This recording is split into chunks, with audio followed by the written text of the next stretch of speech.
So good afternoon बच्चा लोग।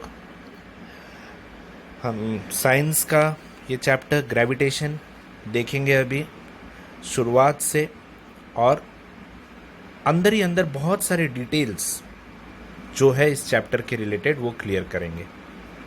ठीक है, तो सब लोग ध्यान से देखो। पहला हमारा आज इंट्रोडक्टरी लेक्चर है ग्रेविटेशन के ऊपर। अब इस चैप्टर के अंदर हम क्या क्या देखेंगे वो पहले हम लोग देखते हैं। पहले पहले दो टॉपिक हम कवर करेंगे आज के वीडियो में कि ग्रेविटेशन क्या होता है और केपलर्स लॉ क्या है। ये हर एक कोई अपना अपना एक लॉ निकालते हैं, ठीक है। तो उसमें से ये केपलर्स लॉ क्या है इस वीडियो में हम लोग कवर करने वाले हैं, ठीक है। तो ग्रेविटेशन सबको पता है किसने डिस्कवर किया था? सबको पता होगा, एक ही नाम तो है दुनिया भर का, that is called as Isaac Newton, ठीक है ना। तो ये जो आइजैक न्यूटन है, एक दिन, ठीक है, पेड़ के पास बैठा था, पेड़ के नीचे सो रहा था। तो अब यहाँ पे एप्पल लगा हुआ है, सबको ये स्टोरी पता है, और ये एप्पल जाता है नीचे गिर, बराबर। तो अब ये सोचता है, न्यूटन सोचता है कि भाई ये नीचे क्यों गिरा, ठीक है, एप्पल ऊपर पेड़ से नीचे क्यों गिरा। और हम जैसे लोग रहते तो चुपचाप एप्पल खाओ, घर पे जाओ, है कि नहीं। या आइजैक न्यूटन सोचने लगा कि ये एप्पल नीचे ही क्यों गिरा, ये एप्पल ऊपर क्यों नहीं चला गया, ठीक है, सन के पास एप्पल ऊपर क्यों नहीं चला गया। तो इस बात को सोचने के लिए उसको लगा कि शायद कोई ना कोई फोर्स ऑफ अट्रैक्शन है जो सारी चीजों को अर्थ की तरफ खींचता है या ना। सारी चीजों को अर्थ की तरफ खींचता है, मुझे, इंसानों को, बिल्डिंग को, ठीक है, कोई भी चीज जो अर्थ पे एग्जिस्ट करती है वो सबको वो नीचे की तरफ खींचेगा। तो उसने ये भी सोचा कि ये पेड़ पे लगा हुआ एप्पल, ठीक है, नीचे ही क्यों आया, ठीक है, ये नीचे ही क्यों आया, पेड़ पे लगा हुआ एप्पल नीचे ही क्यों आया, और ये ऊपर क्यों नहीं गया, हवा में क्यों नहीं उड़ गया, या फिर अर्थ इस एप्पल के पास क्यों नहीं गया, ठीक है। और सोचो अगर ऐसा होता तो पेड़ पे लगा हुआ है आम या एप्पल, और हमारा अर्थ जिस पे हम बैठे हैं वो इसके पास चला जाए तो क्या होगा, ठीक है। तो ये सब सोच में उसने ये एक चीज डिस्कवर किया कि there is force of attraction between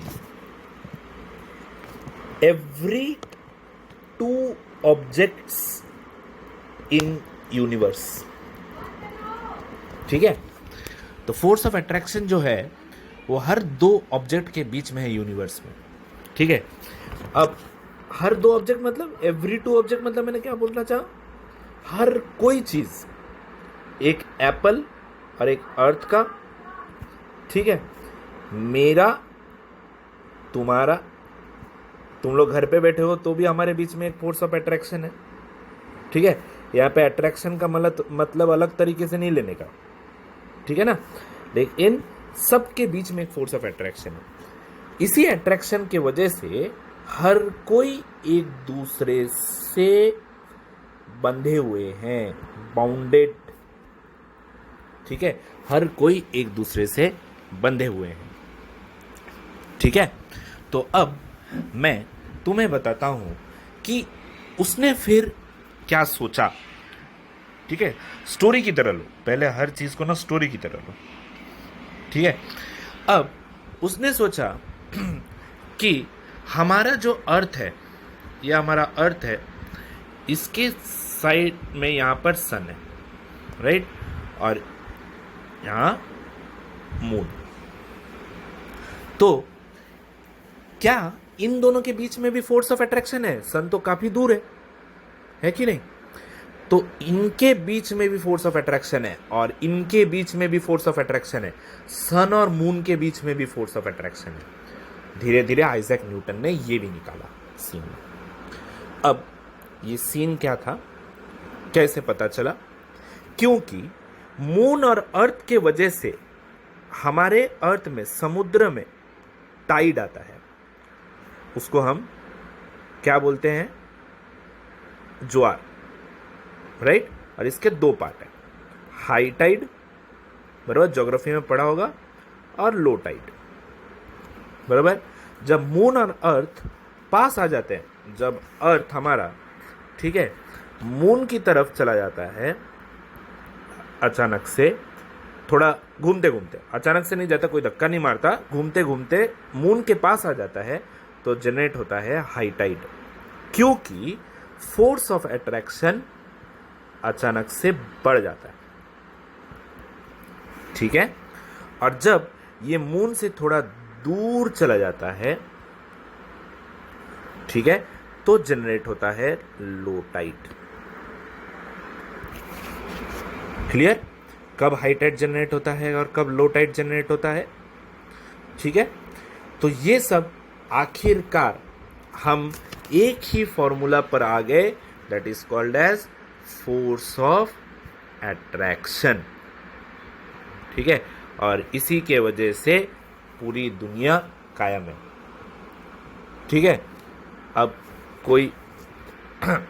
कोई पत्थर का पार्टिकल के बीच, पत्थर समझो यहाँ पर स्टोन है, ठीक है, और यहाँ पर एक बिल्डिंग है, तो ये स्टोन और बिल्डिंग पड़ा हुआ, इनके बीच में भी फोर्स ऑफ अट्रैक्शन है, ठीक है। अब तुम्हारे दिमाग में ये रहेगा कि जब तक हम एक वर्ड, हमारे इंसानों के दिमाग में एक ही वर्ड है, अट्रैक्शन है, तो वो लोग एक दूसरे से पास क्यों नहीं आते? बराबर। तो पास क्यों नहीं आते, इसके पीछे भी एक बहुत बड़ा रीजन है, और वो अब हम धीरे धीरे पढ़ना शुरू करेंगे, ठीक है। तो किस तरीके से एप्पल से, एक छोटे से बात से, एक एप्पल गिनने के बाद से क्या क्या हुआ, एक बार फिर से देख लो। ये है हमारा स्टोरी, ठीक है। तो ग्रेविटेशन चैप्टर में, इस इंट्रोडक्टरी लेक्चर में हम लोग देख रहे हैं दो part, that is called as gravitation और केपलर्स लॉ। आइजैक न्यूटन पेड़ के नीचे बैठा हुआ है और फिर अचानक से गिरता है हमारा एप्पल गिरता है, तो उसके दिमाग में आता है कि भाई ये एप्पल ऊपर से नीचे क्यों गिरा। तो ऊपर से जब नीचे गिरा तो ये एप्पल ऊपर क्यों नहीं गया, नीचे ही क्यों आया, या फिर अर्थ ऊपर क्यों नहीं गया, ठीक है। और क्या ये अट्रैक्शन सबके बीच में है? हर अट्रैक्शन इंसानों और बिल्डिंग के बीच में भी है, सबके बीच में है। तो यहाँ पर force of attraction between every to object in the universe, every object in the universe, एक तरीके से देखा जाए तो every object in the universe, ये उसने निकाला। और उसने बाद में ये भी देखा कि अर्थ का अट्रैक्शन केवल यहीं तक सीमित नहीं है, सन और मून तक भी सीमित है, और मून के साथ अट्रैक्शन के वजह से हमारे पास जनरेट होते हैं टाइड। जब मून पास आता है तो बनता है हाई टाइड, जब दूर जाता है तो बनता है लो टाइड, ठीक है। तो इस तरीके से उसने फोर्स ऑफ अट्रैक्शन के बारे में थोड़ा थोड़ा सोचना शुरू किया। अब उसको मिल गया ट्रिगर, ठीक है। तो अब इस पॉइंट तक आने के लिए उसको कुछ ना कुछ तो काम करना पड़ेगा, ठीक है। तो कुछ काम करने के लिए उसने शुरू किया एक topic, that is called as circular motion, ठीक है। सबने ये टॉपिक देखा होगा, सर्कुलर मोशन।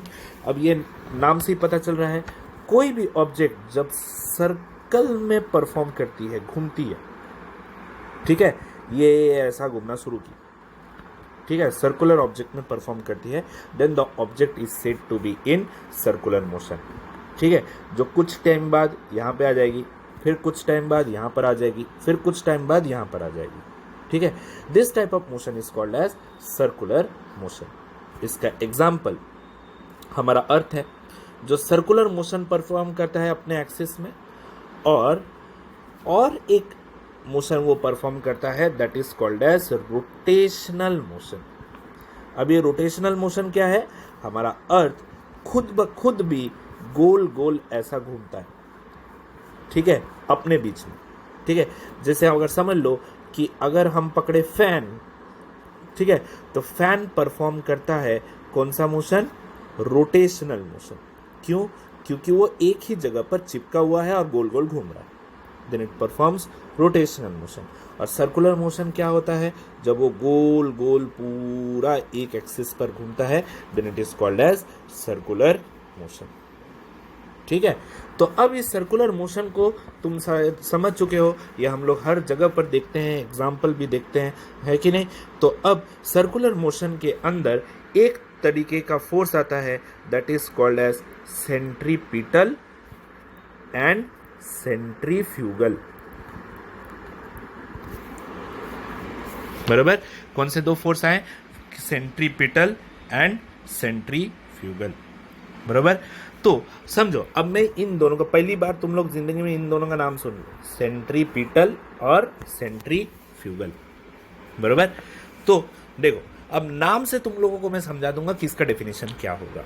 समझो, पहले यहां पर तुम खड़े हो, ठीक है, और तुम्हारे हाथ में एक थ्रेड दे दिया है, और इस थ्रेड के साथ एक ऊपर एक थ्रेड दे दिया है, ठीक है, और यहां पर कुछ बंधा हुआ है, और इसको तुम लोग गोल गोल कंटिन्यूअसली घुमाए जा रहे हो, घुमाए जा रहे हो, घुमाए जा रहे हो, घुमाए जा रहे हो, ठीक है। तो क्या होगा? पूरा गोल गोल घूमते जा रहा है, घूमते जा रहा है, घूमते जा रहा है। अचानक से अगर तुमने फोर्स देना छोड़ दिया, ठीक है, तो क्या होगा कि ये जो स्टोन है, यहां पर जो ऑब्जेक्ट है, वो बाहर की तरफ निकल जाएगा, हाँ या ना? करेक्ट कि नहीं? सॉरी, बाहर की तरफ क्यों निकल जाएगा? मैं बोल रहा हूं, अगर ये रस्सी टूट गया तो बाहर की तरफ निकल जाएगा, करेक्ट। और अगर मैंने फोर्स देना बंद कर दिया तो ये अंदर की तरफ गिर जाएगा, ठीक है। तो यहां पर जब भी कोई object centripetal circular motion perform करता है, जब भी कोई ऑब्जेक्ट सर्कुलर मोशन परफॉर्म करता है, तो उसके अंदर दो चीजें ऑपरेट होना शुरू होती है, दो चीजें पैदा होनी शुरू होती है, दैट इज कॉल्ड एज, एक होता है सेंट्रीपिटल और दूसरा होता है सेंट्रीफ्यूगल, ठीक है। तो सेंट्रीपिटल, यहां पे नाम क्या दिख रहा है? पी। पी मतलब क्या? ले, अंदर ले, ठीक है। सेंट्री मतलब क्या? सेंटर, मतलब सेंटर की तरफ जब कुछ गिरेगा तो उसका नाम क्या रहेगा? सेंट्रीपिटल। और फू मतलब क्या? फू करेंगे तो क्या होता है? बाहर की तरफ जाता है, ठीक है। तो सेंटर से जब बाहर की तरफ जाएगा तो वो बन जाएगा सेंट्रीफ्यूगल फोर्स। कौन सा फोर्स रहेगा? Centrifugal force. तो अब हम डेफिनेशन की ओर लिखते हैं, लिखो। फर्स्ट, डिफाइन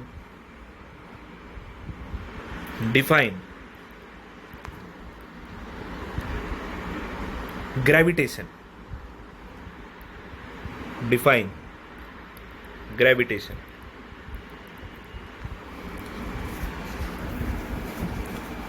लिखो, the force which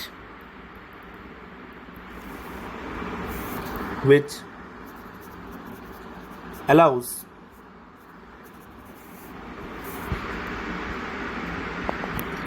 every object to stay bounded to the earth is called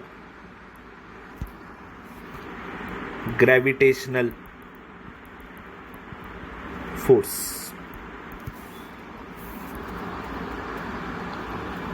ठीक है, कौन सा फोर्स बोलेंगे उसको? ग्रेविटेशनल फोर्स, ठीक है। नेक्स्ट, डिफाइन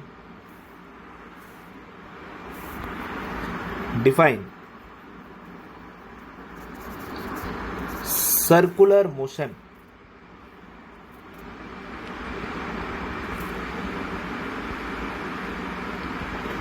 लिखो, the motion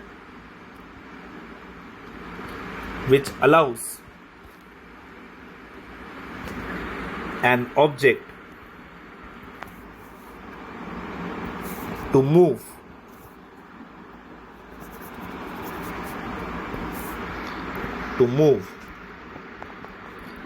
in a circular orbit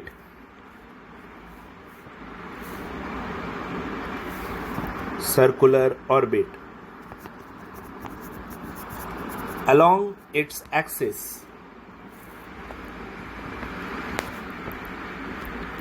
is called circular motion. Example: revolution of earth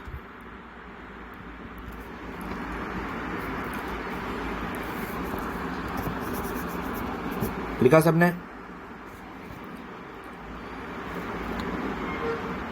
definition देखा सबने? तो आगे देखो, ये दोनों डेफिनेशन के बाद अब हम देखेंगे और दो definition, that is called as centripetal force और सेंट्रीफ्यूगल फोर्स. लिखो, डिफाइन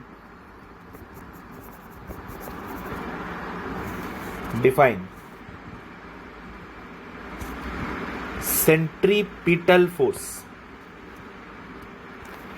क्या है? नाम क्या है? पिटल. देखो लिखो, द फोर्स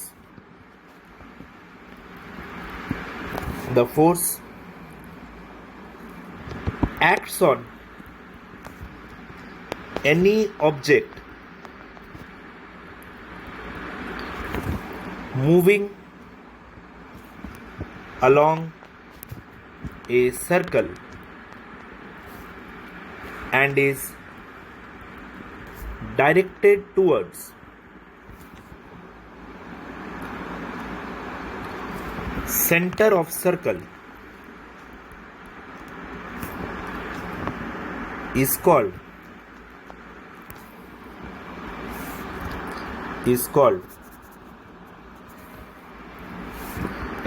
सेंट्रीपिटल फोर्स. देखो, directed towards centre of circle. ठीक है, टूवर्ड्स मतलब अगर समझो, ये वापस मैं एक्सप्लेन कर रहा हूं तुम लोगों को कि अगर ये सर्कल के अंदर कोई भी ऑब्जेक्ट बराबर सर्कुलर मोशन परफॉर्म कर रहा है, कोई भी ऑब्जेक्ट, और अगर उसका फोर्स अचानक से खत्म हो जाए या फिर कुछ हो जाए जिससे कि वो अंदर की तरफ चला जाए, then directed towards the centre. Centre कहाँ रहता है? सर्कल का यहाँ रहता है. डायरेक्टेड टुवर्ड्स सेंट्री पी मतलब अंदर की तरफ चला जाता है, then it is called as centripetal force. Clear? अब हम इसी के ऊपर सेंट्रीफ्यूगल फोर्स का डेफिनेशन बनाएंगे. देखो, ये P को मिटाता हूं और यहां पे बताता हूं centrifugal force.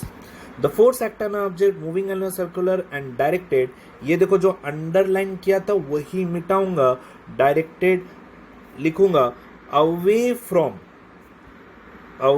From centre of circle is called as, क्या बनेगा बोलो यहां पे? Centrifugal force.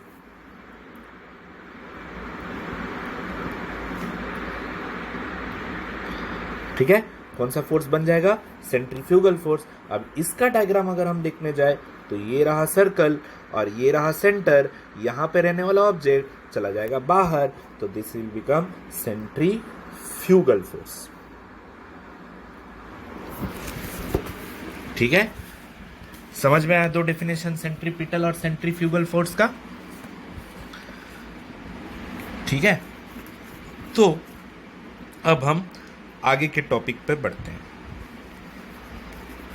ठीक है, आगे का आखिरी टॉपिक इसके related, that is called as Kepler's law. ठीक है, तो अब देखो, अब क्या हुआ, ध्यान से देखो, केपलर्स लॉ. अब आइजैक न्यूटन बढ़ते जा रहा था. ठीक है, कुछ ना कुछ डिस्कवरी किए जा रहा है. तो आइजैक न्यूटन कुछ ना कुछ डिस्कवरी किया जा रहा है, तो हर कंपटीटर के दिमाग में ऐसा ही रहता है कि भाई ये पढ़ रहा है, ये बड़ा आदमी बन रहा है न्यूटन, तो मैं भी कुछ करके दिखाऊंगा, है कि नहीं। तो अभी अभी सिचुएशन अलग है, कोई पढ़ता रहता है तो भाई वो पढ़ने दो, मैं तो मौज कर रहा हूँ, मौज करूँगा, ठीक है, ऐसे ही सोचते हैं। लेकिन अब कैसा है, तब कैसा था, अब न्यूटन पढ़ाई कर रहा है, बहुत बड़ा आदमी बन रहा है, तो केपलर सोचा भाई मुझे भी तो कुछ करना पड़ेगा, मेरे को भी बड़ा आदमी बनना पड़ेगा, ठीक है। तो उसने निकाल दिए 3 लॉ। फर्स्ट लॉ, एक लॉ में तो शांत बैठते नहीं है कोई, सेकेंड लॉ, और फिर ये थर्ड लॉ। और ये तीनों लॉ हम 12th स्टैंडर्ड तक पढ़ेंगे। दुख की बात ये है, ठीक है ना। तो केपलर बोल के एक इंसान, उसने निकाल दिए 3 लॉ, ठीक है। कोई मतलब नहीं, कुछ नहीं, बस बैठे बैठे लॉ निकालो और प्रूव करो। चलो ठीक है, जानी हुई बात है, दिमाग बहुत था, तो इन लोगों ने शुरू कर दिया, पहला लॉ निकाला। तो केपलर का फर्स्ट लॉ क्या था, what is the first law, ठीक है। फर्स्ट लॉ में ही उसने आइजैक न्यूटन का, ठीक है ना, धचियां उड़ा दिया, ठीक है। आइजैक न्यूटन को नीचा दिखाने का कोशिश किया। क्या नीचे दिखाने का कोशिश किया कि इसने बोल दिया कि जो भी अर्थ है, ठीक है ना, वो सर्कल में नहीं घूम रहा, किसी सर्कुलर ऑर्बिट में नहीं घूम रहा, वो घूम रहा है एलिप्टिकल ऑर्बिट में, ठीक है। एलिप्टिकल ऑर्बिट में वो घूम रहा है ऐसे, ठीक है, एलिप्टिकल ऑर्बिट में घूम रहा और सन सेंटर में, ठीक है। और कहीं देखा जाए तो केपलर की ये बात सही निकली, क्योंकि जब हमारी अर्थ इस पोजीशन पर पहुंचती है तो सन से दूर हो जाती है, सन यहाँ रहती है तो सन के पास रहती है, तो हो जाता है समर सीजन जो अब है। और जब यहाँ पर आ जाती है अर्थ तो हो जाती है दूर, ठीक है। तो केपलर का पहला रूल क्या था, क्या निकला, ये लॉ लिख लो, the orbit of a planet is an ellipse with sun is at one of the foci। Foci मतलब ये फोकस का प्लूरल फॉर्म है, ठीक है ना, इनडायरेक्टली फोकस है ये, उसका प्लूरल फॉर्म को फोसाई बोलते हैं, ठीक है। क्योंकि बहुत सारे मतलब एक तरीके का हम लोग फोकस को ही बोलते हैं, फोकस मतलब ये रहा फोकस, हम फोकस मार रहे हैं, जैसे बल्ब मारता है फोकस, तो सन फोकस पे है और अर्थ उसके चाजू बाजू में घूम रहा है। This is called as law number 1, ठीक है ना। अब इतना तो वो बोल दिया, अब इतना बोल के तो कोई शांत नहीं रहेगा, ठीक है। एक लॉ से क्या होता है, ठीक है, एक लॉ से थोड़ी ना नाम कमा सकते हैं।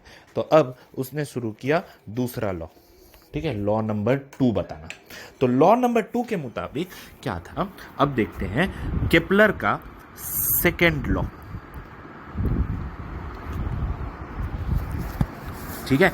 तो केपलर के सेकेंड लॉ के मुताबिक अगर कोई भी एलिप्टिकल ऑर्बिट में, ठीक है, अर्थ घूम रहा है और बीच में है सन, ठीक है, इन दोनों के बीच का एरिया, ये अर्थ कहीं पर भी चला जाए, ठीक है, यहां से यहां, फिर अर्थ इधर आ गया, सपोज घूमते घूमते घूम रहा है ना अर्थ, यहां से यहां सन का एरिया, ये तीनों एरिया, ठीक है, इक्वल है। मतलब ये area number 1, area number 2, area number 3, कहीं पर भी एरिया बनाओ, ये तीनों इक्वल है, A1 equals to A2 equals to A3, और वो किसी भी टाइम वर्स किधर भी रहे, ठीक है ना, वो सिर्फ इक्वल एरिया बनाता रहेगा, ठीक है। तो क्या लॉ निकला हमारा, देखो, the line joining the planet and the sun sweeps equal area in equal interval of time। समझ में आया, ठीक है ना। तो हमेशा ये इक्वल एरिया ही दिखाएगा। ठीक है, तो अब दूसरा लॉ पे भी वो रुका नहीं, अब आ गया वो तीसरे लॉ पे, केप्लर्स थर्ड लॉ। बराबर, तो थर्ड लॉ में उसने क्या बताया, ठीक है, अब कोई भी प्लैनेट, ये तो प्लैनेट के पीछे ही पड़ा था, क्योंकि ये केप्लर जो है ना, ये एक तरीके का एस्ट्रोनॉमिकल साइंटिस्ट है। ठीक है, और ये सब बोल के ना उसने थोड़ा बहुत आइजैक न्यूटन को भी अपने डिस्कवरी के लिए मदद कर दिया। ठीक है ना, उसने बोला कि सन, अब मेरा एलिप्स थोड़ा गड़बड़ हो रहा है, तो उसने बोला ये अर्थ जो है, ठीक है ना, जब यहां से मूव करते करते इधर आ जाए, ठीक है ना, तो अब इसको यहां पहुंचने के लिए जो टाइम लगा t, ठीक है ना, उसका स्क्वायर करेंगे, ठीक है, तो वो डायरेक्टली प्रोपोर्शनल रहेगा किससे, mean distance between planet and sun, यहां के बीच क्या डिस्टेंस के बीच, डिस्टेंस को हम r से मार्क करेंगे, इनके क्यूब के डिस्टेंस के डायरेक्टली प्रोपोर्शनल रहेगा। समझ में आ रहा है, मतलब अर्थ को यहां से कहीं पर भी पहुंचने के लिए जितना टाइम लगा t, उसका स्क्वायर करेंगे, वो डायरेक्टली प्रोपोर्शनल किसके बीच का रहेगा, इन दोनों के बीच के डिस्टेंस का रहेगा। तो हमें क्या मिला, T square is directly proportional to R cube. इसका मतलब टाइम बढ़ा, डिस्टेंस बढ़ा, डायरेक्टली प्रोपोर्शनल, टाइम घटा, डिस्टेंस घटा, बस डिस्टेंस को इधर हम कैपिटल आर से डिनोट कर रहे हैं। ठीक है, तो 10 हमें क्या मिलता है, हम इसका लॉ लिखते हैं, the square of its period of revolution around the sun is directly proportional to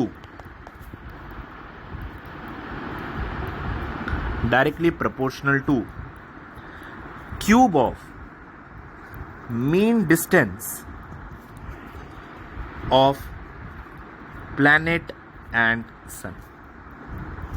तो t square is directly proportional to क्या लिखेंगे हम लोग, r क्यूब, छोटा आर लो, कैपिटल आर लो, जो चाहिए अभी ले लो। ठीक है, और हमने मैथ्स में क्या पढ़ा था, जब भी डायरेक्टली प्रोपोर्शनल हटता है तो वहां पर क्या आ जाता है, कांस्टेंट आ जाता है, कांस्टेंट इनटू आर क्यूब। तो T square by R cube equals to constant, ये लिख लिया हम लोग ने, और ये कांस्टेंट जो निकला केपलर ने अपने नाम पर डाल दिया, this is called as Kepler's constant. ठीक है, सब अपना नाम कमाना चाहते हैं। ठीक है, समझ में आया सबको, आई होप तुम लोग को लेक्चर समझ में आया हो। जितना भी मैंने लॉ और नोट्स लिखा है वो नोट्स को प्रॉपर्ली कॉपी करो, और आगे का लेक्चर में हम लोग आगे के बातें डिस्कस करेंगे।